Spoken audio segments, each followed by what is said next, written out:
Party में बहुत मजा आया। हाँ, पता क्यों? क्योंकि पार्टी में कौन थी? वैसे तो तुम डांस कर रही थी ना पार्टी में, तुम्हें देख के मुझे बहुत अच्छा लग रहा था। मन तो कर रहा था कि तुम्हें उस टाइम ही पकड़ लूँ जाके, पर जब तुमसे मिला तुमने बोला कि घर चल रहे हैं, तो मैंने चला तो घर ही चलते हैं। औरत कहती, हाँ वैसे सही कहा तुमने। अब देखो ना, हमारे पास कम से कम 1-2 हफ्ते का टाइम है, क्योंकि मेरा पति बेवकूफ़ तो बाहर गया हुआ है, और वो तो सच में इतना बड़ा बेवकूफ़ है ना, मुझे इतने टाइम के लिए छोड़कर अकेला कहीं भी चला जाता है। इतना विश्वास करता है ना मेरे ऊपर।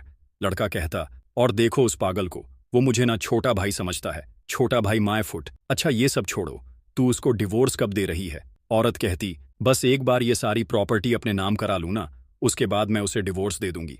और वो तो सच में इतना पागल है, वो खुशी खुशी ये सारी प्रॉपर्टी मेरे नाम कर देगा। लड़का कहता, वैसे बातें बहुत हो गई हमारी, अब जिस काम के लिए आए थे वो करें। औरत कहती, चलो। तभी, ईशान तुम यहाँ? आदमी कहता, क्यों, अब अपने घर में भी पूछ कर आना पड़ेगा क्या? और अच्छा हुआ ना मैं पहले आ गया और यहाँ पर बैठा हुआ हूँ, वरना मुझे तो कभी पता नहीं चलता कि मेरी बीवी मेरे मुंह बोले भाई के साथ अफेयर चला रही है। क्या बे, तुझे शर्म नहीं आती है? अपनी भाभी के साथ इस तरह की हरकत कर रहा है। कहाँ है तू? क्या लगती है तेरी ये? लड़का कहता, भैया भाभी है। आदमी कहता, भाभी लगती है?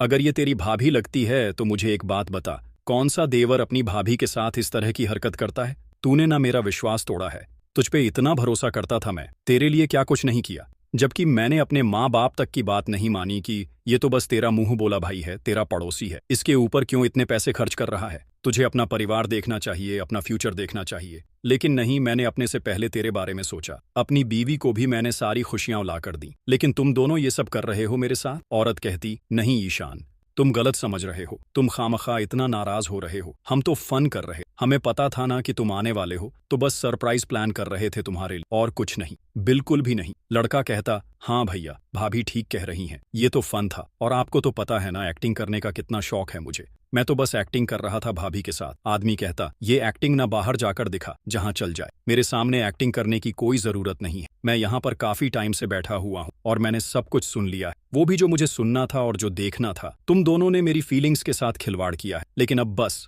अब बहुत हो गया, मैं तुमसे सारे रिश्ते नाते तोड़ता हूँ। तुम्हें पता है, ये जो प्रॉपर्टी है ना, और मेरे बैंक बैलेंस में जितने भी पैसे हैं, उन सब का मैं तुम्हें नॉमिनी बनाने वाला था। मैंने सोचा था कि इस दुनिया में सिर्फ मेरी बीवी ही है जिस पर मैं आंख मूंद कर भरोसा कर सकता हूं, ताकि आगे चलकर मुझे कुछ हो गया तो वो सब एक सही हाथ में जाएगा। लेकिन ठीक है ना, समय रहते मुझे सब कुछ पता चल गया कि इस दुनिया में तो शायद मेरा अपना कोई भी नहीं है, ना भाई और ना बीवी। लेकिन अब बहुत हुआ, एक काम करो कि तुम दोनों अभी के अभी मेरी नजरों से दूर हो जाओ, निकल जाओ यहाँ से। लड़का कहता, भैया